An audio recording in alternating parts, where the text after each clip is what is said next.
নানা রূপে তুমি অবতীর্ণ হয়ে বিবিধ জ্ঞান প্রদান করো আমায়। মনে পড়ে তোমার সেই অন্নপূর্ণা রূপের কাহিনী, যে রূপে তুমি আমায় শেখালে অন্নের গুরুত্ব। আমার সেই অন্নপূর্ণা রূপের কাহিনী যেমন শান্তরস, তেমন হাস্যরসেও পূর্ণ।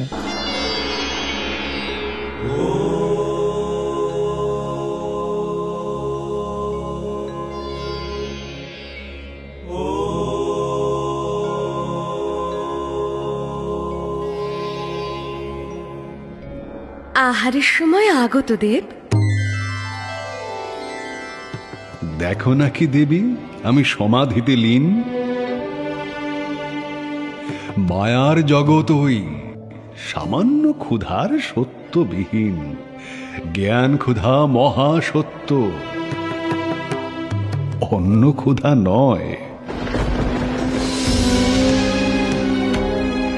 দেবী হয়ে এই কথা জেনেছ নিশ্চয়। যে অন্ন ভোজনে ত্রিভুবনে রক্ষা হয় কায়া, তারে বলো মায়া। অজ্ঞানের অন্ধ অহংকারে বিদ্রুপ করো তুমি আমারে। বেশ, তবে থাকো তুমি মায়াময় তব অনাহারে। তোমার তো প্রয়োজন নাই এই মূর্খ আমারে। স্বামী, চলিলাম আমি।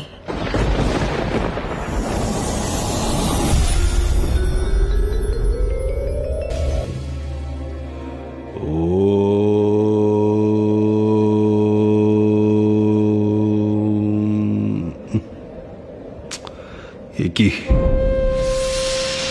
জঠরি, একই অনুভূতি। ব্যাহত হচ্ছে আমার ব্রহ্মস্তুতি। নিশ্চয় যোগে ধ্যানে হয়ে যাবে দূর।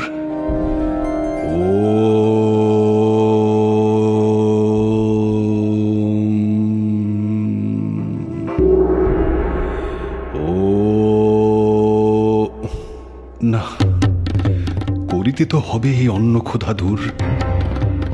দেবী নাই, অন্ন চাই গিয়ে কোনো দ্বারে। অন্নদার সংসারে কেউ ফিরায় না কারে।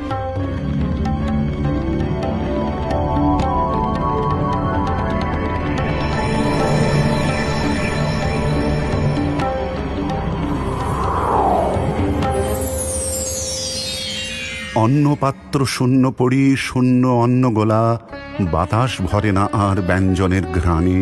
চতুর্দিকে শুধু চাই চাই, অন্ন যার নাই তার আর কিছু নাই।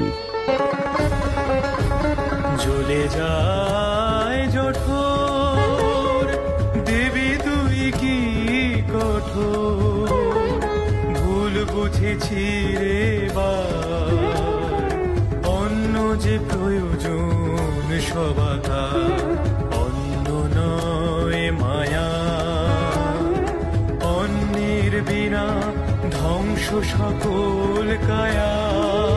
সাং দেহি अन्नां देहि दर्शनं देहि देवी, दर्शनं देहि देवी।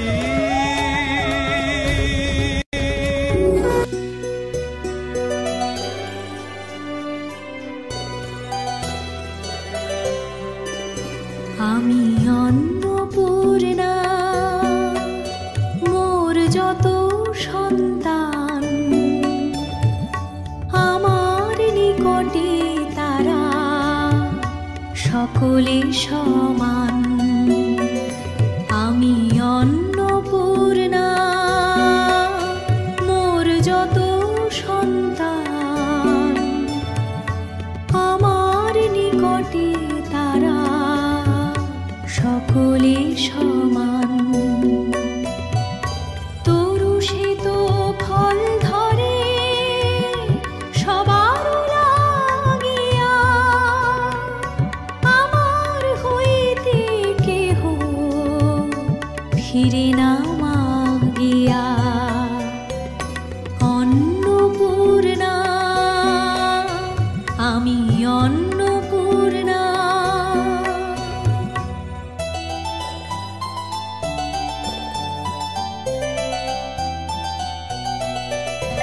অন্ন স্নেহ অন্ন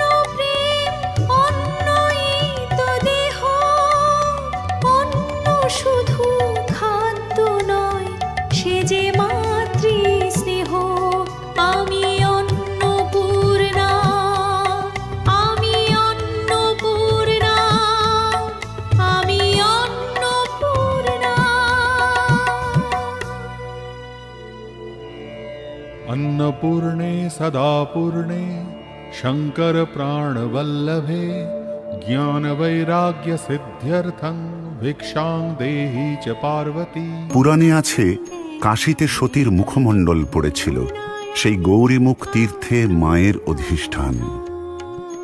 অন্নপূর্ণার পূজা করলে গৃহে অন্নাভাব থাকে না। ভাবছেন এ জগৎ আপনাদের সৃষ্টি, সৃষ্টিকর্তারা কি আমার রূপ সহ্য করার ক্ষমতা রাখেন? আমি কালিকা করালিনী, ভীম ভবানী, ভীম ভবানী।